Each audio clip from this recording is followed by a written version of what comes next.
ಬರೀ ಬಿ ಸರೋಜದೇವರು ಇವತ್ತು ನಮ್ಮಿಂದ ದೂರವಾಗಿದ್ದಾರೆ. ಕನ್ನಡ ಚಿತ್ರರಂಗ ಅಷ್ಟೇ ಅಲ್ಲ, ತಮಿಳು ಚಿತ್ರರಂಗ, ತೆಲುಗು ಚಿತ್ರರಂಗ, ಹಿಂದಿ ಚಿತ್ರರಂಗ, ಮಲಯಾಳಂ ಚಿತ್ರರಂಗ ಎಲ್ಲ ರಂಗಕ್ಕೂ ಬಹಳ ದುಃಖದ ವಿಷಯ. ಯಾಕೆ ಅಂತಂದರೆ ಪಂಚಭಾಷಾ ತಾರೆ ಅಂತ ಪ್ರಪ್ರಥಮವಾಗಿ ಹೆಸರು ಪಡೆದಂಥ ಬಿ ಸರೋಜದೇವಿಯವರು ಇವತ್ತು ನಮ್ಮಿಂದ ದೂರವಾಗಿದ್ದಾರೆ. ಎಲ್ಲರ ಜೊತೆಯಲ್ಲೂ ಅಭಿನಯಿಸಿದ್ದಾರೆ. ರಾಜ್ಕುಮಾರ್ ಆದಿಯಾಗಿ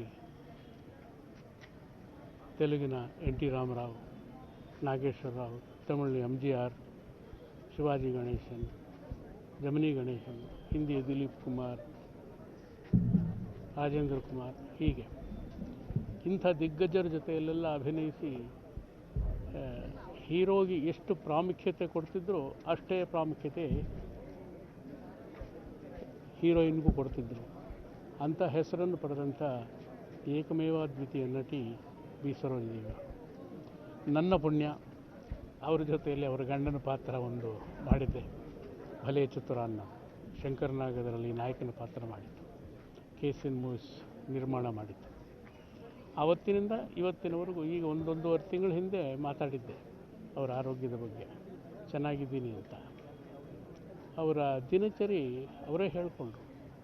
ಬೆಳಗ್ಗೆ ಎದ್ದ ತಕ್ಷಣ ಪೂಜೆ ಪುನಸ್ಕಾರ ಎಲ್ಲ ಮಾಡಿ ತಿಂಡಿ ತಿಂದು ಆಮೇಲೆ ಯಾವುದಾದ್ರೂ ಒಂದು ಸಿನಿಮಾನೋ ಇಲ್ಲ ಸೀರಿಯಲ್ಲೋ ನೋಡೋ ಒಂದು ಅಭ್ಯಾಸ. ರಾತ್ರಿ 12 ಗಂಟೆವರೆಗೂ ನೋಡ್ತಾ ಕೂತ್ಕೊಂಡಿರೋರು.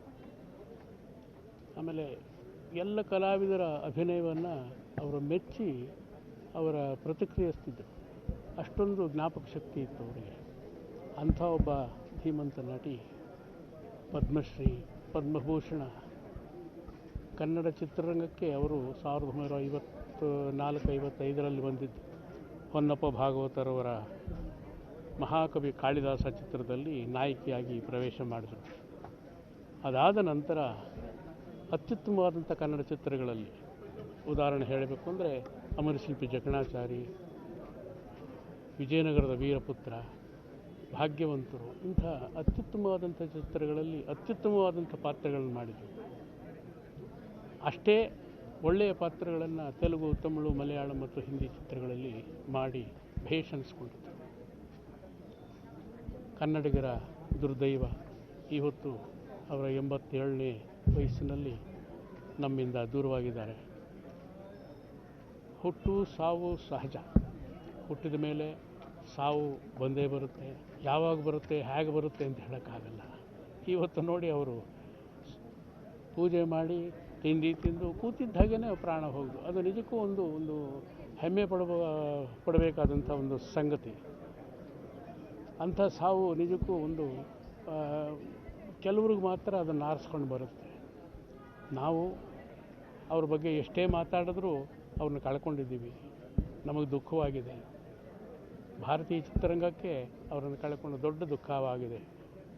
ಅವರ ಕುಟುಂಬಕ್ಕೆ ಸಾಂತ್ವನ ಕೊಡೋದಷ್ಟೇ ನಮ್ಮಿಂದ ಆಗೋದು. ಅವರ ಕುಟುಂಬದ ಎಲ್ಲ ಸದಸ್ಯರು ದೇವರಿಗೂ ಅವರಿಗೆ ಆ ನೋವನ್ನು ಭರಿಸೋ ಶಕ್ತಿ ಭಗವಂತ ದಯಪಾಲಿಸಲಿ ಅಂತ ಈ ಮೂಲಕ ನಾನು ಹೇಳ್ತೀನಿ. ನಮಸ್ಕಾರ.